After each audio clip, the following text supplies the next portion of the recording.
Hey, I'm Amadeus, and this is Gay in Rural France, a podcast where I talk about queer life in the countryside, mental health, and everything in between. Let's get into it. Welcome to another podcast, you guys.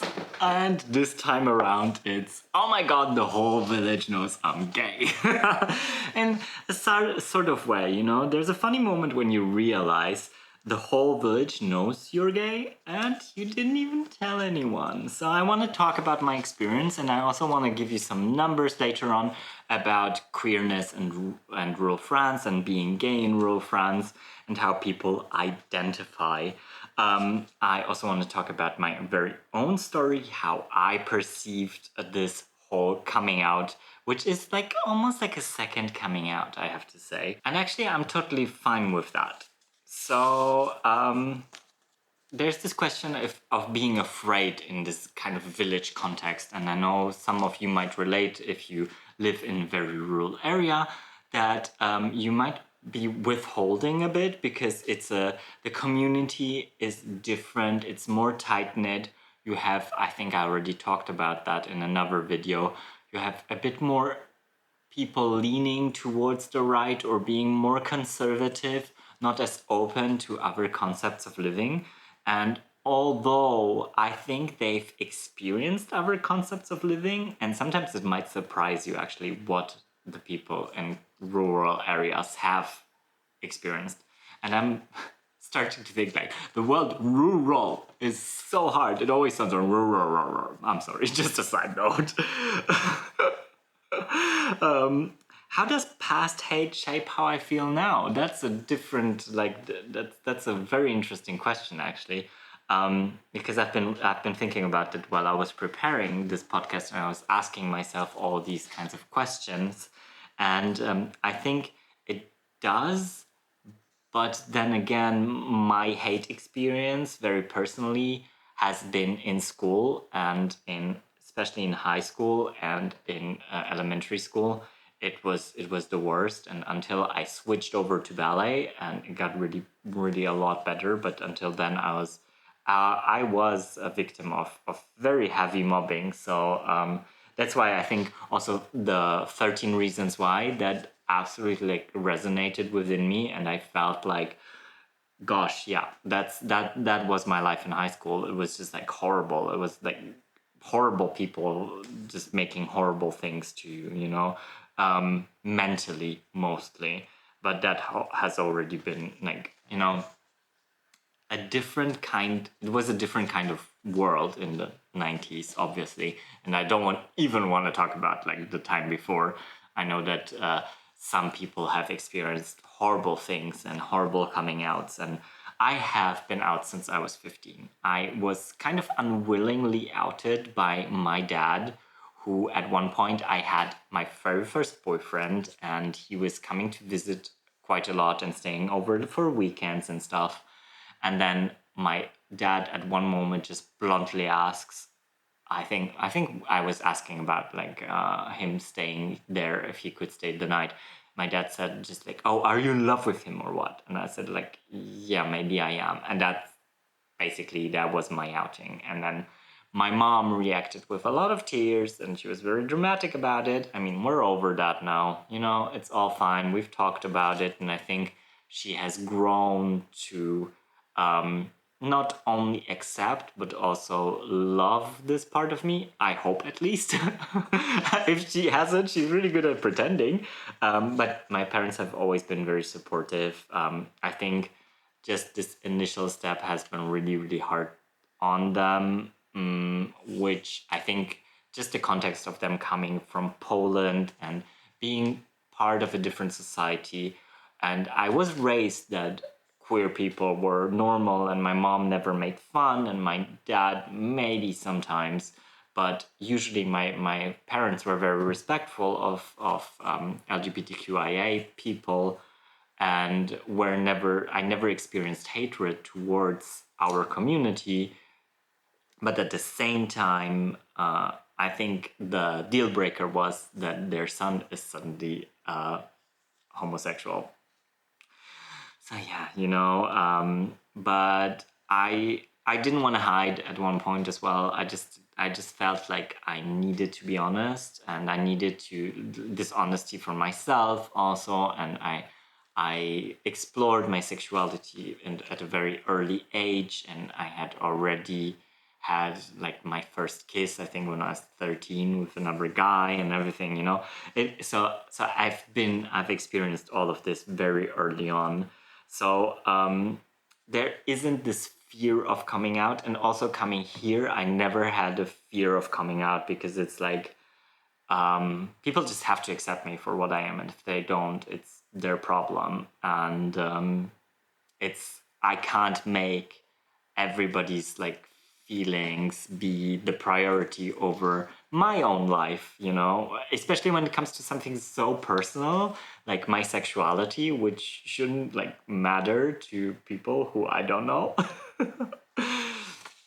So yeah, what actually happened? How did people respond when I moved here?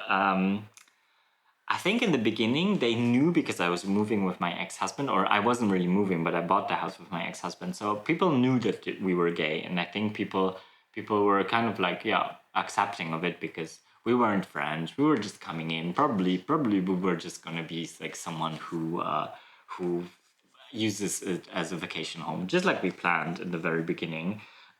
But then there happened a shift when I met Alexei, and I stayed here, and Alexei and me got together. Alexei is my boyfriend, and he was very well known in the village already.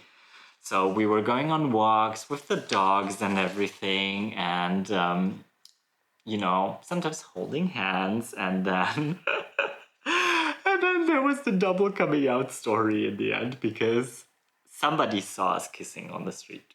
And it was so funny because the rumor was Alexei kissed a guy in Mouzon, which is like the village next to us.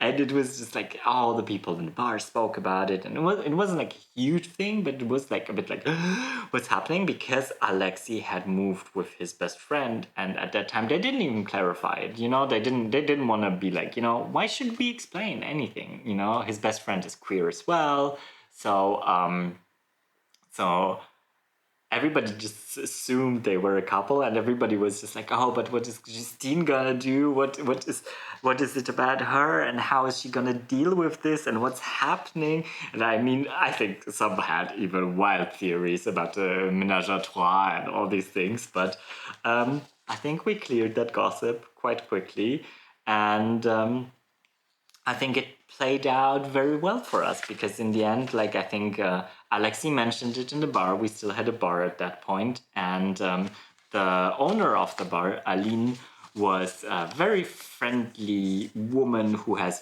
but she has very conservative views. So I think being there and being present and showing her that our love is normal and there's nothing like weird about it. And I think that really helped for a lot of people around, actually seeing somebody that maybe wasn't like a huge cliche. And yes, sometimes I do like to wear like a woman's top, or you know, like I like to dress androgynous from time to time. But then again, I'm also like, I'm working, so I have like today I have a hoodie and work pants, like cargo pants on, and you know, it's like I just don't want to categorize myself into like being like I'm the straight acting like homosexual, because yeah, sometimes I might be, sometimes I might not be, because it depends on my mood, on what I have to do that day, you know. So I'm more practical when it comes to this. But I think seeing us interact and seeing us being there, and just being people, normal people, we're not monsters, you know. And I think that was quite eye-opening for them, and they all kind of let us be part of their community, and they all opened their hearts to us, and they were all so lovely, and they kept on asking about me, even if Alexei was there alone. And like, I think we have gotten so much respect for our love, and nobody is even And I think that's the big difference on how people react sometimes with LGBTQIA plus people in rural areas, is that they kind of tolerate it, but real acceptance doesn't look that way. But I do feel that we have been really accepted in this community around our circles, and that people just don't even like question it, which is amazing. So this leads me to a few stats and a few numbers in queerness in rural areas, because I thought it would be interesting to share some statistics. So there is some statistics from 2024, that has been a part of a broader survey from the ENSEE or IFOP. And they say that about 7 to 10% of the French population identify as LGBTQIA+, and about 25% of the French population live in rural areas. So, so this means that there are hundreds and thousands of LGBTQIA+ people in rural France, but they're often invisible. And another survey showed that only 2% of rural LGBTQIA+ people are fully out to their entire community versus 18% in the cities. And that's a 2022 survey. And already just hearing this number is like crazy. That I wouldn't think that also in the cities there's just 18% people who are out, like fully out. It's absolutely mind-blowing that we live in such an evolved time, or such an evolved society, and still people are afraid to come out because of the consequences. It's just shocking to me, and it shows how far we have yet to go, and how important it is to show queerness everywhere. So and then 39% of queer people in rural France report feeling isolated, compared to 17% in Paris and larger cities. And this, I absolutely feel, I think it's being kind of invisible and trying to blend in. So, but this kind of makes you invisible to yourself as well. And this is just really horrible. And I mean, lots of times, and I've seen it, the acceptance is very nonverbal. It's just a nod, a gesture. It's like an inclusion without announcement. Which sometimes it's just really sad, because people could actually profit from each other. I mean this on all levels. And I mean, I'm even more like of a hazard to people sometimes here, because I'm not only gay, but I'm also vegan. So it just like sometimes it blows people's minds. But I think I still have a lot of privileges, because I have a Caucasian complexion. I don't look heavily Eastern European, although I'm Eastern European. And I still kind of like blend in quite nicely, which is sad to say and to admit, but at the same time, it is the sad reality of our world today. And we really need to watch out that we are not evolving backwards. And I think it's these formats like this podcast and other queer podcasters and other queer YouTubers that are out and about and also show that it's normal. And I think especially in rural areas, it's so important that we are out, that we don't hide, that we have the courage to be there. And I think the courage can only exist if we have a good community behind us. And I understand that sometimes people feel very isolated because they can't find a sense of community. And this is, I think, where the Café Associatif, the association cafes, come in. And they are beautiful hubs for all sorts of people from all sorts of genres of life. And one of Justine, the best friend of Alexei, is actually having an association for queer people, for the LGBTQIA plus community in La Rochelle, because she splits her time between La Rochelle and here. and they do amazing work. I mean, her boyfriend is just like such a trans idol, and he has done so much for the trans community. It's just unimaginable, and I think what they are doing is exactly what we need to be doing. We need to be visible, we need to be there, we need to give with our visibility the chance to others to be visible, the courage for others to be visible and not hide away. And still in rural areas it's a big problem, but I have been very, very lucky to experience it in a different way. But I have had hate.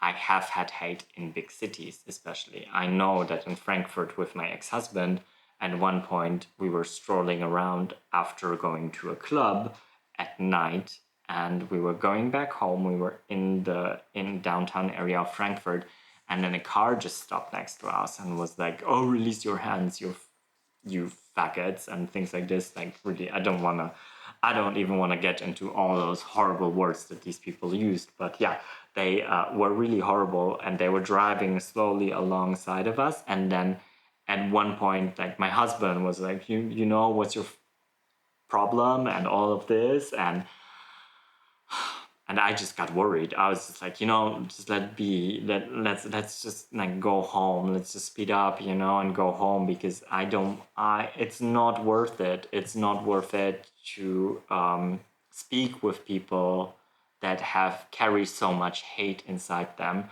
The only time and the only way to break their hate is actually to respond with love and to respond to them with care. But this will only happen on a very singular level, because as long as they're surrounded by their usual surroundings, they will keep their facade and they will keep their hate, and the hate will just swell and smolder. And I think that's unfortunately the problem with our world right now, that we harbor so much hate and negativity, and all of this is towards ourselves and not towards others. It's just something, it's our internalized hate that we project onto others. And I think if we do not understand that we have to love ourselves, and we have to give ourselves the permission to live the lives we want, we will never be able to love others, and will not solve like the horrible things that are happening all over the world. So yeah, I think it's all about the embracing to be seen, and that's why I do all of this, I'm not a secret, but at the same time I'm not a spectacle, it's not something I don't want to be, I don't want to be the star of the show when I appear. I just want to live my life, I'm just Amadeus with half a renovated chateau, a dog, and a basket of vegetables, the crazy vegan dude, who does his own cheeses out of cashews. That's what I want to be known for, not for my sexuality. Yes, my sexuality is my thing. Also my nutrition is my thing, And I think living visibly clear is also an act of softness and strength, and also an act of resistance. A resistance towards the world, towards the capitalist world, towards the consumerist world.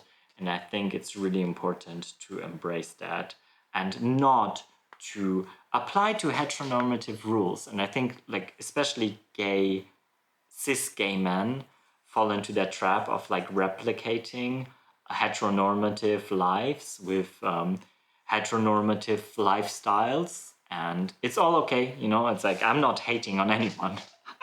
Everybody should live their lives as they wish to, as long as they don't harm others. But unfortunately, a lot of times this means that other queer concepts of living and other queer lives don't get as much exposure, and they get kind of like, they seem like they're in a hidden far off place, but they're not. And I think it's really important that we all stay visible. And I know that I'm a mostly cis gay man, and I know that I am in a relationship with another cis gay man, sort of. But we still embrace our own inner fairies, and we you know, we live in a sort of heteronormative relationship, but we're already breaking it up by the way we live, that we don't live together. We all each have our house, we each have our projects, but we spend all our time together, but we also share it with our friends.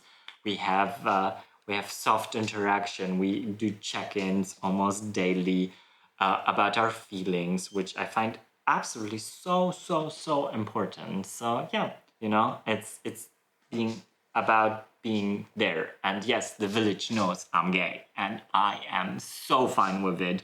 And I will just, if I could, I would just shout it in their faces, because I'm not gonna change for anyone, and neither should you. So thank you so much for listening to this podcast, or if you watched it, for watching. I hope you had fun. My watch was doing and is doing weird noises. I'm sorry. But I hope you enjoyed this podcast. And now that we're on a 2-week rhythm, it's also much nicer to prepare for me. And if you want, there's a whole season 1 of this podcast, and there's been already a few episodes in this season 2. We will be taking a summer break at the podcast. We'll go until the end of June, and then we'll take July and August off for a little summer hiatus, to then come back for a season 3, just for you to already know for the future. So there's still a few episodes coming up. Until then, all that's left to say is à bientôt et au revoir from the southwest of France. Bisous and bye!